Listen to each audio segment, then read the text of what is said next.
there, and welcome to my kitchen. Today I have for you a simple vegetable side dish that packs a ton of flavor. It's parsnips and carrots. Parsnips and carrots are fried in butter with onions and a little bit of black pepper, giving this dish an overall sweet and savory taste. This is actually a recipe from my mother. I probably haven't had it in 20 to 30 years. Why did it make such a big impact on me? I think the secret is in the parsnip. Parsnips, which are very similar to carrots, are sweet, yet they have a little bit of a bitter taste. And bitter, contrary to popular belief, actually makes everything taste better. Just remember that. Bitter makes everything taste better. And if you don't believe me, then you need to try this recipe and see for yourself. Come along and I'll show you exactly how to make this step by step.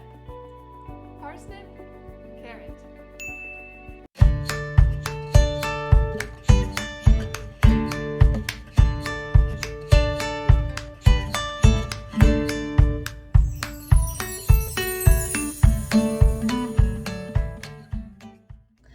So I've got here about the same amount of carrots versus parsnips, and I want to give these a good wash. I love this little vegetable brush for washing carrots, especially because you can remove the dirt and the little skins on the carrots easily with this brush.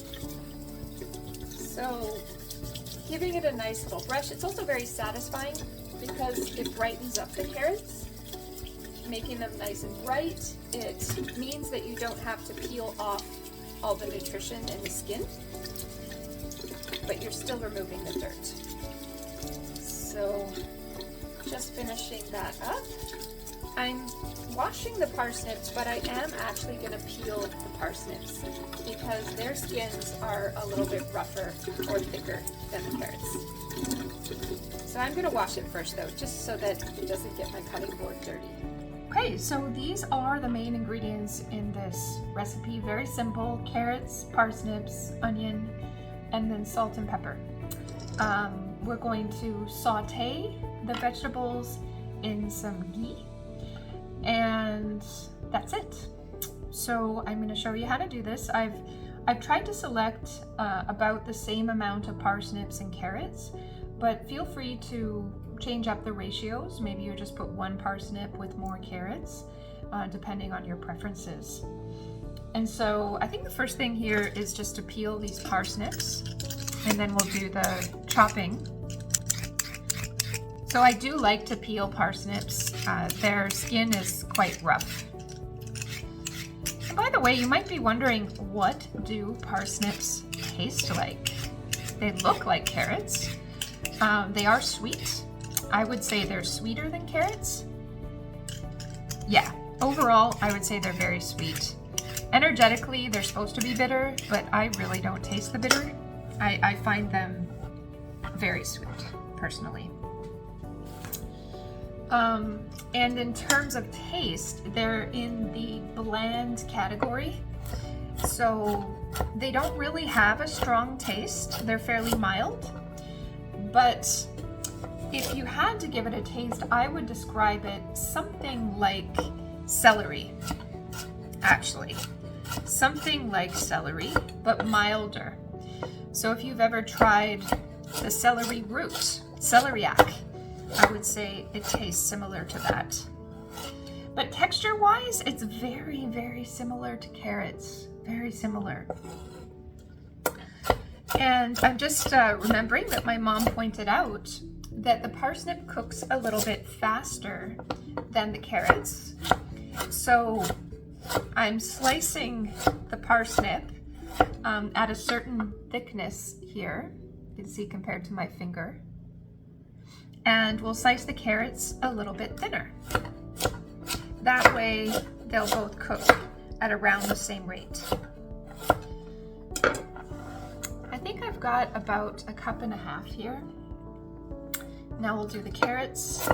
I always like to take the ends off first so that they're not in my way later.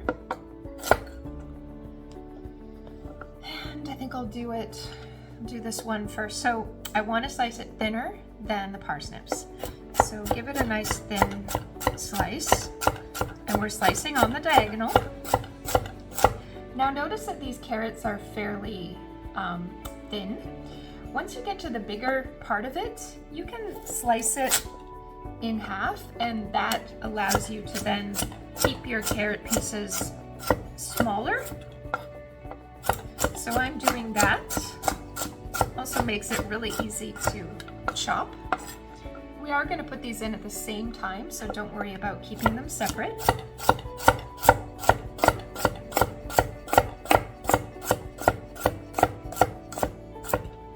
Okay. So this was very thin carrot, so I'm not going to bother slicing it again.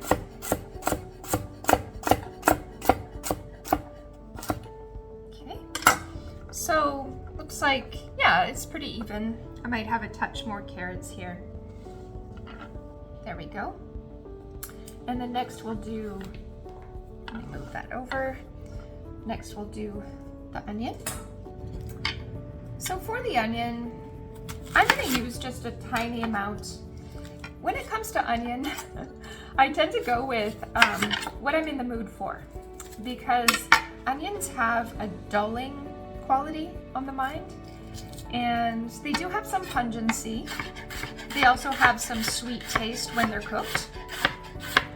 And so I kind of run through all of that in my mind and then decide how much onion influence do I want. And so I think I've got about a 1/4 cup there compared to the 1.5 cups of each of these veggies. Okay, it's time to start cooking. All right, so Mom emphasized butter. And then she said, or ghee. And that was really cute because she knows that I cook with a lot of ghee. So I've included about 2 teaspoons here just because I know that ghee or butter is going to make this taste really good. And you could also use olive oil. So I've already been heating up the pan, so I know that it's hot. The ghee melted quite quickly. So I'm going to go ahead and add the vegetables. Getting out my bench scrape here, which is really useful. Give that a stir. It smells so good, onions and ghee. It smells so good. Now we want to put some black pepper and salt, so I'm going to start with about a 1/4 teaspoon. I always remember the black pepper being visible in this dish.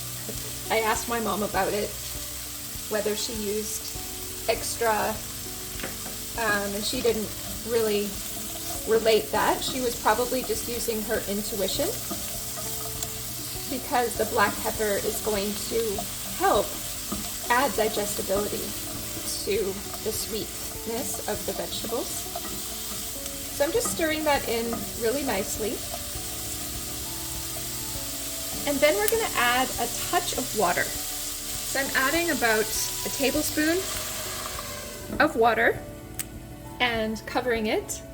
And this is to steam those vegetables and get them cooking and start them softening, as my mom put it.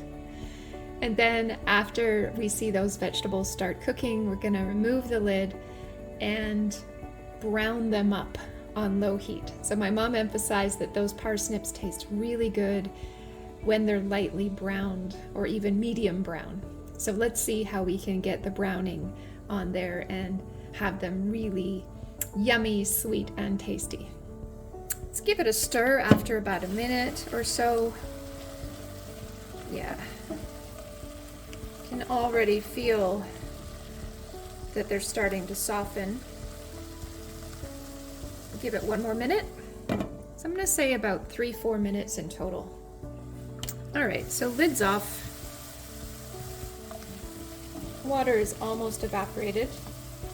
And once it does fully start to evaporate, that's when the browning will start happening. But this is just looking And smelling. Yum. Let's give this a stir.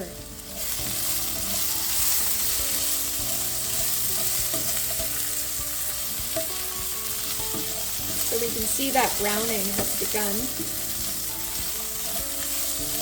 There's some caramelization here on the bottom of the pan. Stirring actually distributes the moisture and helps to release that caramelization.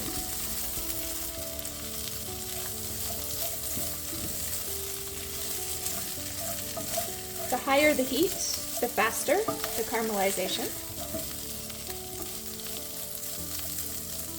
I'm going to turn down the heat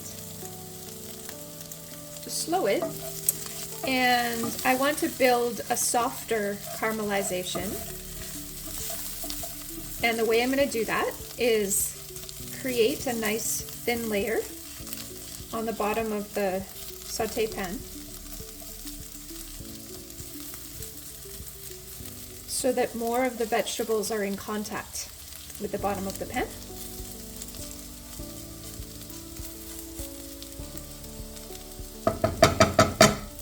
Okay, and then no stirring for a few minutes, so that all those surfaces that are in contact with the bottom of the pan have an opportunity to brown. And then you'll see what happens when we stir it next. Okay, so it's been about 5 minutes, and you can see that there's darkness in the exposed areas, which suggests browning underneath.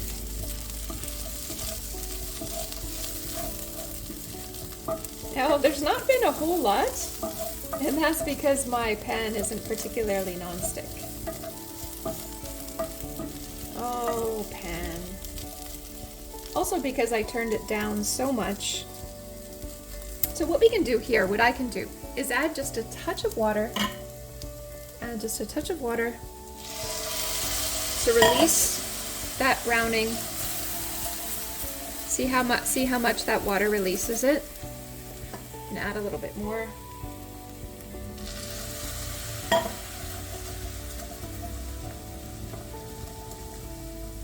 Stirring it off.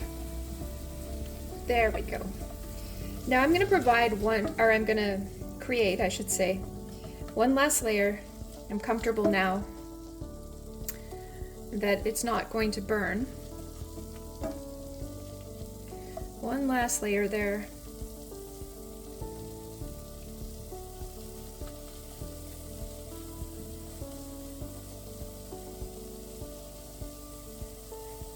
And I am going to turn it up a touch, because what happened when it was down so low is that it wasn't actually high enough to brown.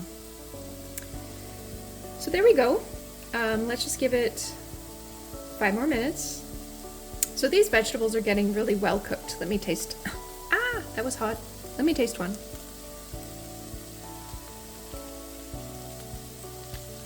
Yep. So there is actually still the fiber that you can taste in the parsnip. Still crunchy. It's not dramatically overcooked or anything. How about the carrots? Yep, there's actually still some crunch in the carrots. So I think we're doing well here. We'll just give it a few more minutes for one last round of browning. It tastes really good though. It's so sweet. Can taste the pungency of the pepper, picking everything up, and just the right amount of salt in there.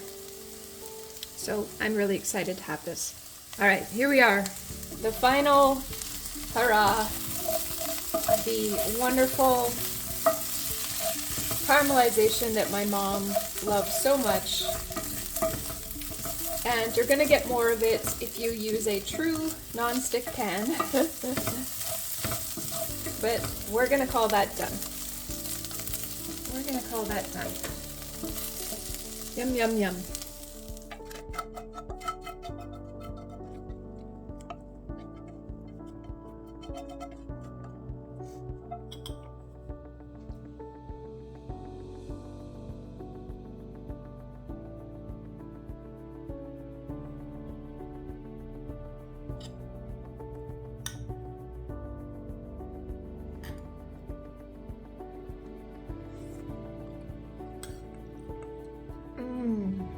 So sweet.